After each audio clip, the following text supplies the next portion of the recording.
Hey everybody, it's Jason with the Board Game Mechanics, and today we're going to take a look at a game called Forest Shuffle.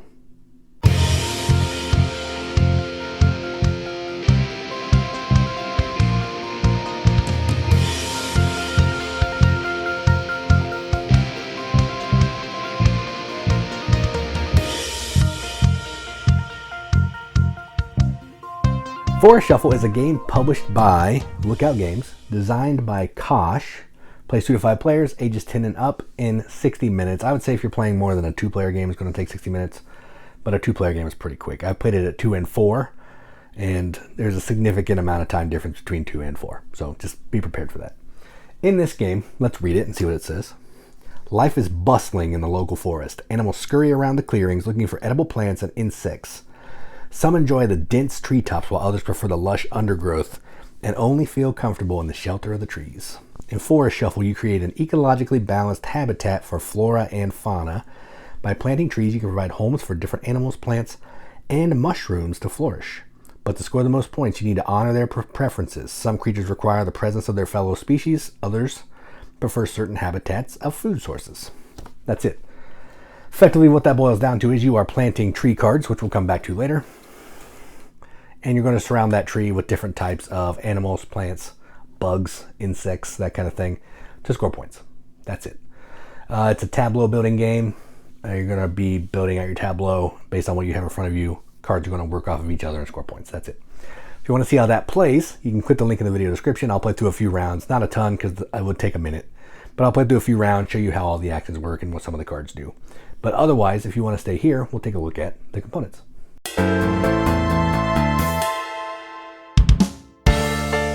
Okay, so the components are pretty good. It's just a deck of cards, effectively. The box may be a little big.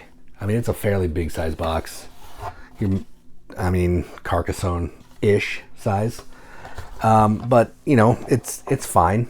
It has this board that comes with it, which is basically like a discard, but it's called the clearing. And you're going to be putting cards out on it, and once it gets 10, it'll clear itself off, and they go in the discard. But it's going to be like a display of face-up cards for you to be able to draft from. Not really necessary, but it folds up, fits in the box nice. There are winter cards, which look like this. I like the art on them. The art's really good. These are like in-game signifiers. This is a really neat little thing too. There's a deck of cards that talks about what all the cards in the game do, or at least the animals, in case you need some clarification, because the rulebook has some nice clarification of icons, but it doesn't really spell out specific cards. So this deck kind of goes into more detail of the specific cards.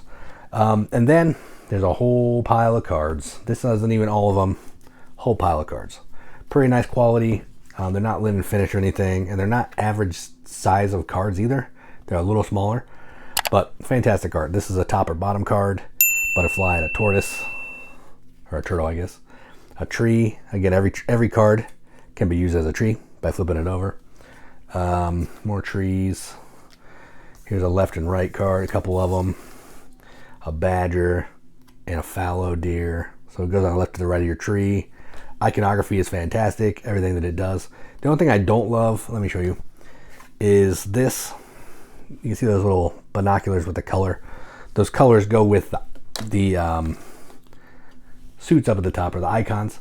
The only issue is there's really no icon on that. So if you're going to play this card, you're going to look up here to see what kind of card you have to discard to make that fire off, which is kind of weird.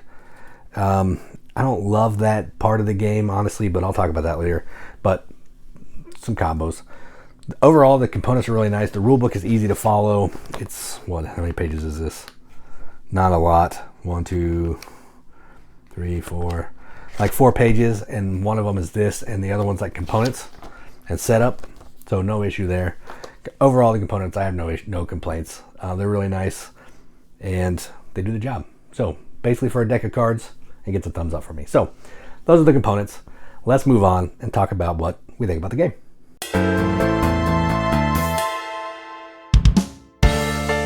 This gameplay is really fun. Now, we've played the game Earth, which I think we've also covered on the channel, but I'm not 100% sure.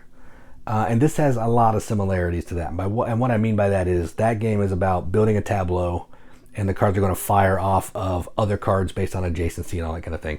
This has a similar vibe. You're playing cards down in front of you. There's no 4x4 grid that you have to adhere to, like in Earth, but you're playing cards down in front of you, and you know, certain animals, like in the overview I had the squeaker, wanted to go with the warthog or whatever it is, I don't know, whatever that animal was, I wanted to go with it.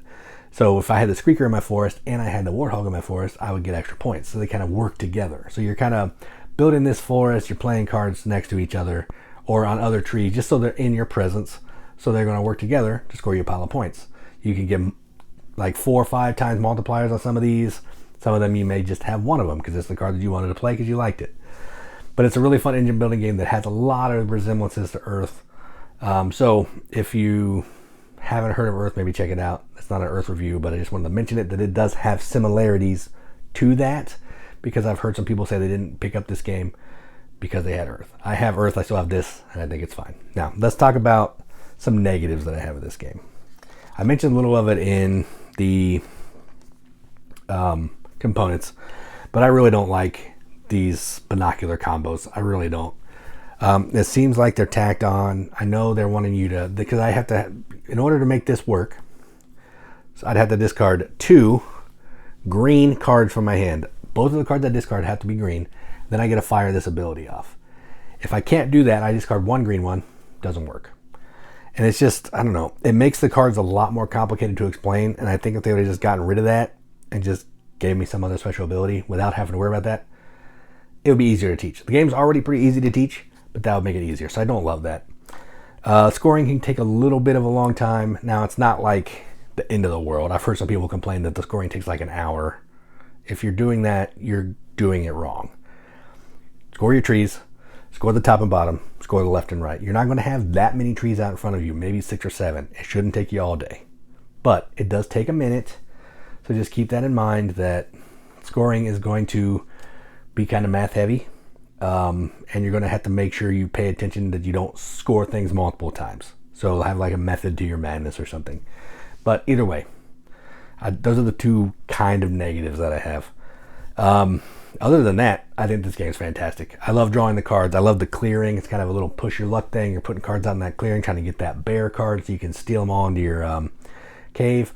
Or maybe there's a card that you really want, but you're going to discard it for a card that you play and hope nobody takes it, and it still sits there and you can draw it next time. It's fantastic. It's a really simple concept. Draw cards, play cards. But it works. And all the cards are really fun how they work together. Different animals, like this one. I really like this one.